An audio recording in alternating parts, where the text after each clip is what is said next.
আসসালামু আলাইকুম রহমতুল্লাহ। Welcome to Molla news TV. Molla news টিভির পক্ষ থেকে বাংলাদেশের সকল ব্যাংকের সকল গ্রাহকদের জন্য মহা সুখবর দিলেন সরাসরি প্রধান উপদেষ্টা ডক্টর মোহাম্মদ ইউনূস। কী বিষয়ে মহা সুখবর, এটি আপনারা ধৈর্য সহকারে নিউজটি শুনলেই বুঝতে পারবেন। আর আমাদের এখনকার নিউজটি কিন্তু খুবই গুরুত্বপূর্ণ হতে চলেছে। ধৈর্য সহকারে পুরো নিউজটি শোনার আহ্বান জানাই।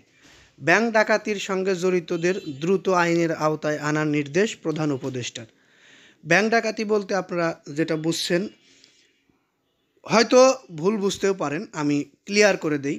ব্যাংকের টাকাগুলো যারা জালিয়াতি করে বিদেশে পাচার করেছে বা নামে বেনামে ঋণ নিয়ে ব্যাংকগুলোকে পথে বসিয়েছে, তাদের বিষয়ে মিন করেই এই কথাটি বলা হয়েছে যে ব্যাংক ডাকাতিতে যারা জড়িত তাদের দ্রুত আইনের আওতায় আনার নির্দেশনা দেওয়া হলো প্রধান উপদেষ্টা ডক্টর মোহাম্মদ ইউনূস। গ্রাহকরা যেন একটু সমস্যায় না পড়ে, তাদের আমানতের টাকা যেন চাহিদা মাত্র দিতে পারে, এই বিষয়টি লক্ষ্য রেখেই এই কাজটি চলমান রাখতে হবে। যারা ব্যাংক ডাকাতির সঙ্গে জড়িত, যাদের বিরুদ্ধে সুনির্দিষ্ট অভিযোগ আছে, তাদের দ্রুত আইনের আওতায় আনার নির্দেশ দিয়েছেন প্রধান উপদেষ্টা ডক্টর মোহাম্মদ ইউনূস। এ বিষয়ে অর্থনীতি, সাম্প্রতিক চ্যালেঞ্জ ও ভবিষ্যৎ করণীয় শীর্ষক প্রতিবেদনের তথ্য তুলে ধরা হয়। সেখানেই প্রধান উপদেষ্টার সংশ্লিষ্টদের এই নির্দেশনা দিয়েছেন। পরে বিকেলে রাজধানীর ফ্রমের সার্ভিস একাডেমিতে প্রধান উপদেষ্টার প্রেস ইয়ং আয়োজিত সংবাদ ব্রিফিংয়ে এ তথ্য জানান প্রধান উপদেষ্টার প্রেস সচিব শফিকুল আলম।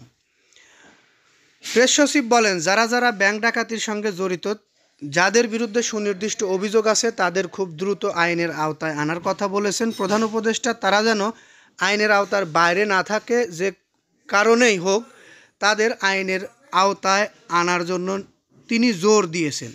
প্রেস সচিব জানান, বাংলাদেশ ব্যাংকের গভর্নর জানিয়েছেন, এস আলমের যত সম্পদ আছে সব জব্দ করা হয়েছে। মোবাইলে, আর্থিক সেবা প্রতিষ্ঠান, নগদের বিরুদ্ধেও কিছু ব্যবস্থা নেওয়া হয়েছে। যেসব সম্পদ দেশের বাইরে চলে গেছে সেগুলোও ফিরিয়ে আনার বিষয়ে আলোচনা চলছে।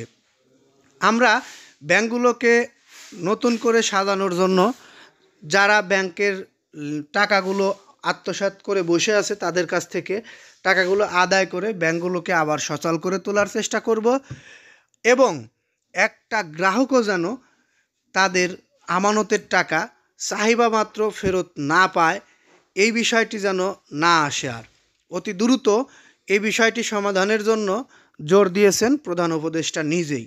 এ কারণেই ব্যাংকের গ্রাহকদের জন্য এটি একটি মহা সুখবর বলতে পারেন।